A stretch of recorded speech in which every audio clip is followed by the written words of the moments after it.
دوستو، یہ ایک سچا واقعہ ماہنامہ تذکرہ دارالعلوم کبیر والا سے نقل کر رہا ہوں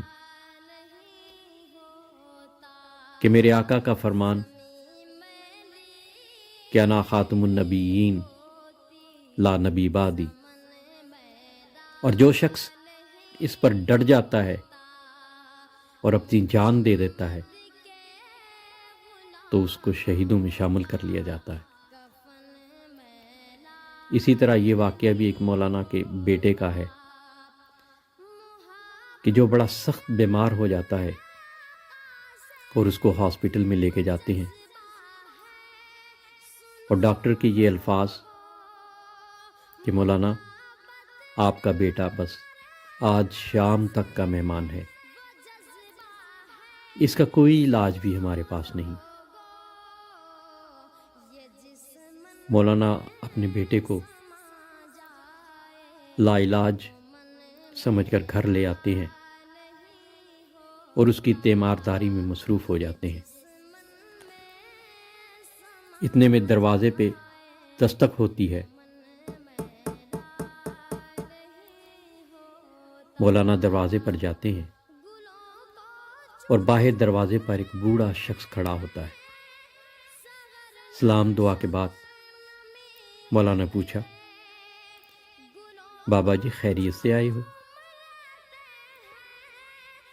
تو بابا کہنے لگا، خیریت سے کہاں آیا ہوں، ہمارے علاقے میں ایک قادیانی مبلغ آیا ہوا ہے اور وہ لوگوں کو گمراہ کر رہا ہے، پوری امت گمراہ ہو رہی ہے اور آپ مزے سے گھر میں بیٹھے ہوئے ہو۔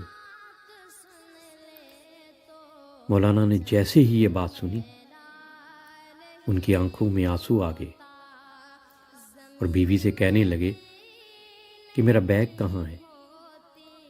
بیوی نے بیگ اٹھا کر دیا اور آپ بیگ ہاتھ میں پکڑے گھر سے روانہ ہونے لگے۔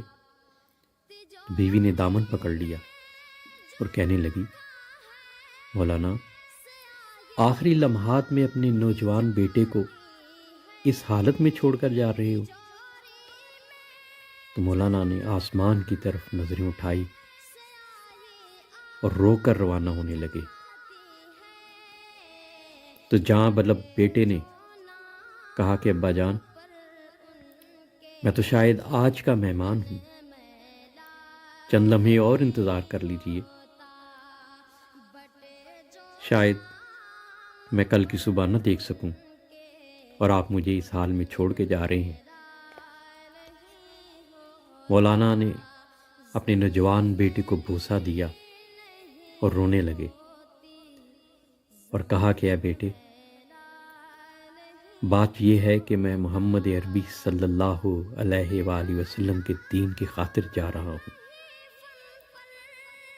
کل قیامت کے دن حوض کوثر پر ہماری ملاقات ہوگی۔ یہ فرمایا اور گھر سے روانہ ہو گئے۔ ریلوے اسٹیشن پر پہنچے اور ابھی گاڑی نہیں آئی تھی تو گاؤں کے چند لوگ دوڑے ہوئے آئے اور کہنے لگے، مولانا آپ کا بیٹا خالق حقیقی سے جا ملا ہے، اس کا جنازہ پڑھا کے چلے جائیے گا۔ اور مولانا نے آسمان کی طرف نظریں اٹھائیں اور رو کر کہنے لگے، جنازہ پڑھنا فرض کفایہ ہے اور امت محمدیہ کو گمراہی سے بچانا فرض عین ہے۔ میں فرض عین چھوڑ کر فرض کفایہ کی طرف نہیں جا سکتا۔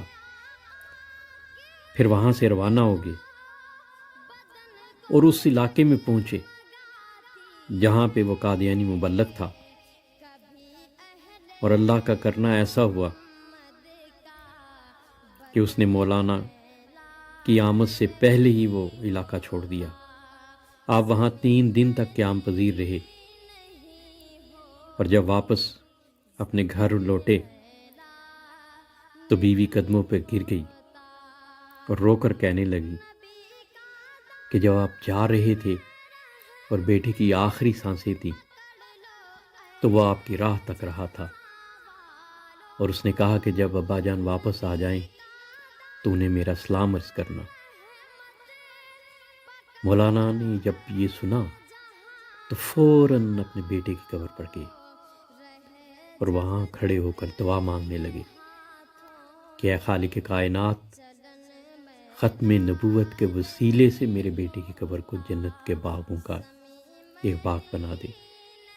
مولانا جب یہ دعا مانگ کر گھر واپس آئے، رات کو جب سوئے تو انہوں نے خواب میں دیکھا کہ ان کا بیٹا ان سے کہہ رہا ہے کہ رب محمد صلی اللہ علیہ وآلہ وسلم کی قسم، ختم نبوت کے وسیلے سے اللہ تعالیٰ نے میری قبر کو جنت کا باغ بنا دیا ہے، اور ختم نبوت کے اس مجاہد کو دنیا آج مولانا غلام غوث ہزاروی رحم اللہ کے نام سے جانتی ہے۔ تو دوستو، جب بھی ناموس رسالت پہ کوئی آنچ آنے لگے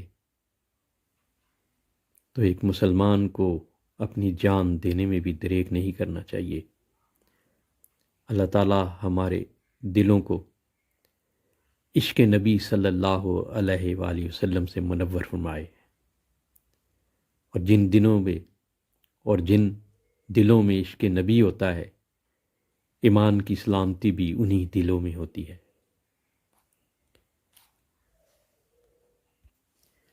ویڈیو کو صدقہ جاریہ سمجھتے ہوئے دوسرے دوستوں کے ساتھ ضرور شیئر کیجیے گا۔ اللہ حافظ۔